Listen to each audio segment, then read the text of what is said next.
Raka Buming Raka dan adiknya Kaisang Pangarep dilaporkan ke Komisi Pemberantasan Korupsi atau KPK. Laporan itu dilayangkan oleh dosen Universitas Negeri Jakarta atau UNJ yang juga aktivis 98 Ubedillah Badrun. Terkait hal itu, Gibran mengatakan siap bertanggung jawab jika terbukti bersalah. Ya silakan dilaporkan, kalau salah ya Berarti siap? kami siap.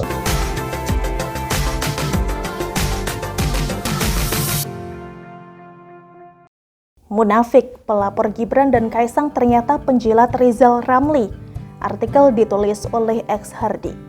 Nama Ubedillah Badrun menjadi terkenal belakangan ini guys. Mungkin kalian sudah tahu ya, kenapa dia melaporkan dua anak Jokowi ke KPK. Katanya sih ada dugaan KKN dan pencucian uang. Tapi kalau kita tanya lagi, siapa sih orang ini? Dia ini adalah dosen dari UNJ atau analis sosial politik di universitas tersebut guys. Tapi ada satu hal yang perlu kalian untuk ketahui. Beberapa waktu lalu dia mengatakan bahwa pemimpin yang dibutuhkan Indonesia di tahun 2024 nanti adalah pemimpin yang memiliki karakteristik antitesa atau berseberangan dengan pemerintahan saat ini. Tahu nggak siapa orang yang dia anggap memenuhi kriteria itu? Ya, jawabannya adalah Rizal Ramli guys.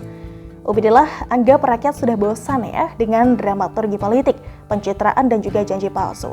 Indonesia membutuhkan pemimpin yang memiliki integritas tinggi, tegas, visioner, inovatif, demokratis, menjunjung tinggi kemanusiaan dan mengutamakan kepentingan nasional serta rakyat jelata. Katanya lagi guys, pemimpin yang dibutuhkan rakyat Indonesia ini haruslah pemimpin yang konsisten antara perkataan dan tindakan dan mampu bekerja berbasis ilmu pengetahuan dan peduli pada masa depan anak-anak muda yang jumlahnya lebih dari 52%. Jika saya ditanya apakah Rizal Ramli memenuhi syarat itu, saya mencermati pikiran-pikiran Rizal Ramli mewakili antitesa itu dan memenuhi kriteria pemimpin yang dibutuhkan Indonesia 2024 yang sedang menghadapi berbagai masalah yang sangat serius.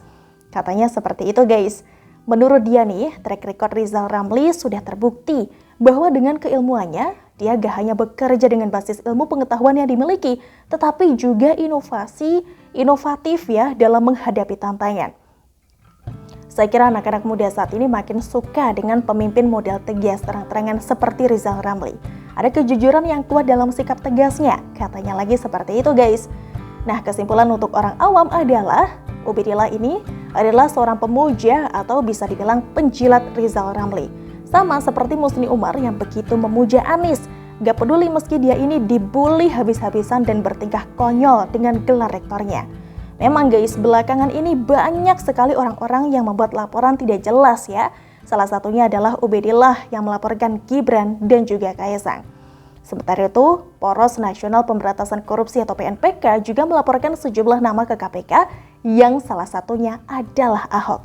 Saat Presidium PNPK Adi M. Masardi tampil di acara Rossi di Kompas TV, dia pun ditanyai nih soal bukti baru terkait laporannya karena dua mantan pemimpin KPK sebelumnya mengatakan bahwa tidak ada satupun bukti yang mengarah pada dugaan korupsi. Mau tahu dia jawabnya apa?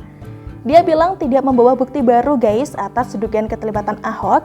Dia mendatangi KPK hanya untuk memverifikasi nama-nama capres yang punya potensi untuk maju di Pilpres 2024. Ini jelas ya, ada upaya cari sensasi sekaligus bikin kegaduhan.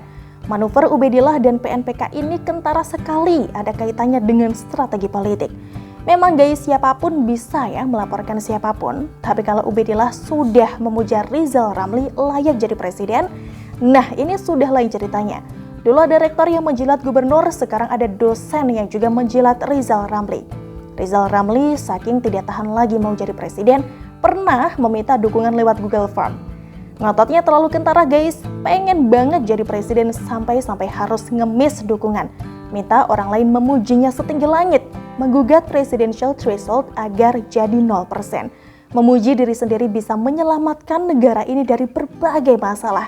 Tapi sayang berjuta sayang guys, gak ada satupun dari cara di atas yang membuahkan hasil. Survei pun juga bahkan gak melirik nama Rizal Ramli ya. Nah, fenomena lapor serampangan belakangan ini bisa dibilang sebagai strategi politik gaya baru. Sebenarnya ketika Rizik kembali ke Indonesia ini sudah terlihat grand design strategi politik untuk Pilpres 2024 guys. Rizik memiliki pendukung fanatik yang siap disuruh apapun bagai kerbau dicolok hidung. Massa akan dikerahkan untuk mendukung capres pilihan kelompok sebelah. Politisasi agama akan tetap digunakan. Mereka akan promosikan capres ini seolah paling direstui oleh Tuhan. Tanah kafling surga akan diberikan kepada yang mendukung, guys.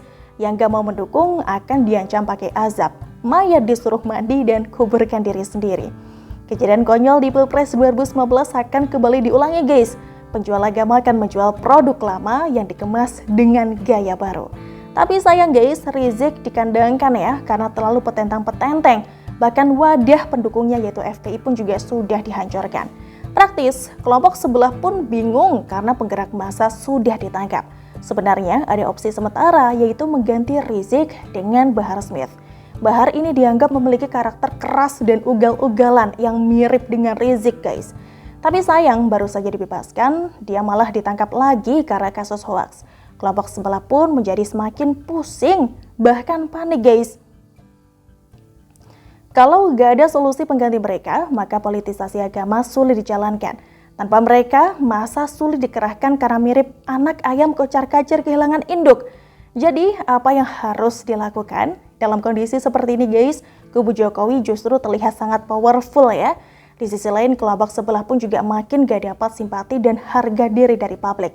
Sementara itu, cara lain dengan menggugat presidential threshold pun juga kurang bisa diharapkan karena sudah pernah ditolak 13 kali. Makin pusing deh tuh. Entah ini ada kaitannya atau tidak lama kemudian beberapa nama yang dianggap potensial sebagai capres dilaporkan ke KPK. Alasannya juga konyol, guys. Yang kalau mau diartikan, maka ini ada tujuan politiknya. Tujuannya jelas, guys, untuk merusak kredibilitas yang bersangkutan. Yang diharapkan dari ini adalah mengubah persepsi dan juga opini publik. Jika seseorang dilaporkan, publik pasti berpikir ya, ada yang tidak beres dengan telapor. Nah, di sanalah kelompok sebelah bikin narasi busuk sebanyak mungkin di benak publik. Sehingga kalaupun telapor dinyatakan gak bersalah, sebagian orang tetap akan jadi ragu dengan berpikir hukum berat sebelah. Kubu rezim aman, tidak tersentuh hukum, dan lain sebagainya. Apalagi kadrun stres, guys, disuguhi hoaks Jokowi antek PKI dan bapaknya Cina saja mereka percaya, apalagi yang ini. Jadi ini semua adalah strategi menciptakan keraguan di benak publik sedini mungkin. Di balik ini ada pihak yang diuntungkan.